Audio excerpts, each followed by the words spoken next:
بسم الله والصلاة والسلام على رسول الله وعلى آله وصحبه أجمعين أما بعد.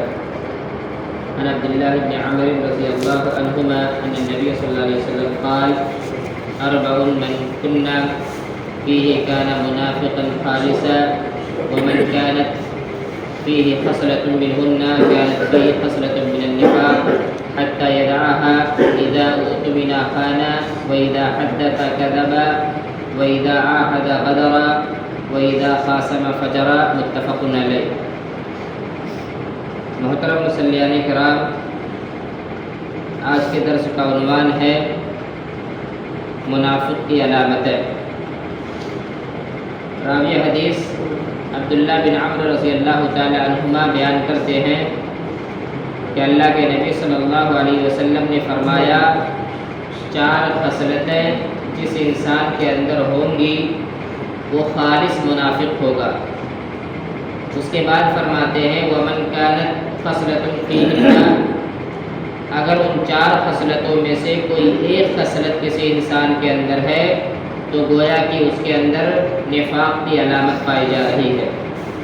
حتیٰ یدعھا، یہاں تک کہ اس علامت کو، اس خصلت کو انسان چھوڑ دے.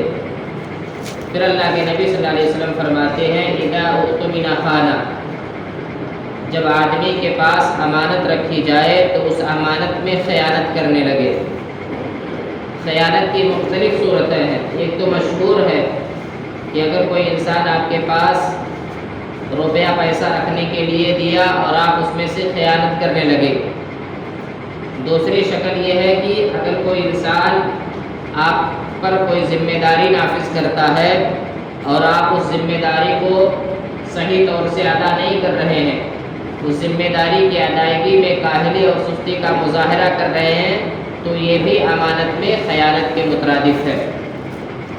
پھر اللہ کے نبی صلی اللہ علیہ وسلم فرماتے ہیں وَإِذَا حَدَّثَ كَذَبَ، دوسری خصلت یہ ہے کہ جب وہ انسان گفتگو کرے تو جھوٹ بولے.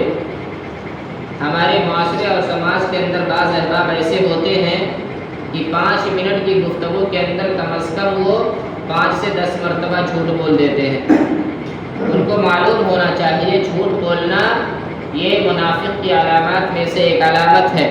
جھوٹ سے بچنا چاہیے.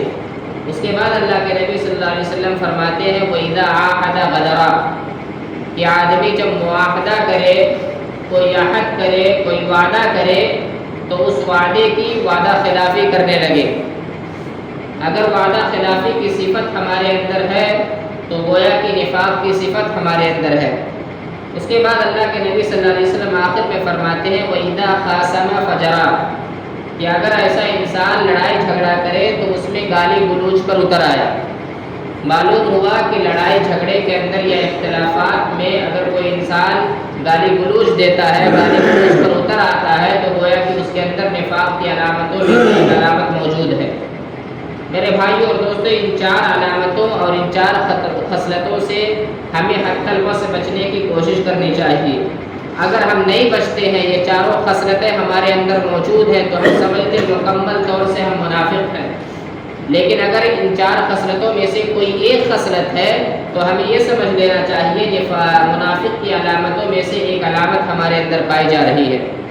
اور اللہ رب العالمین نے منافقین کا جو انجام قرآن میں ذکر کیا ہے، اللہ فرماتا ہے کہ ان المنافقین فی الدرک الاسفل من النار، یہ جو منافقین ہیں یہ جہنم کے سب سے نچلے گڑھے کے اندر ہوں گے، کیونکہ ان کا ظاہر کچھ اور ہوتا ہے، باطن کچھ اور ہوتا ہے. لہذا ہم میں سے ہر انسان یہ کوشش کرے کہ نفاق کی جتنی علامتیں قرآن و حدیث کے اندر بیان کی گئی ہیں ان علامتوں سے بچنے کی کوشش کرے.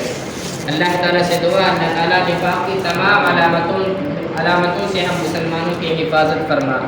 آمین.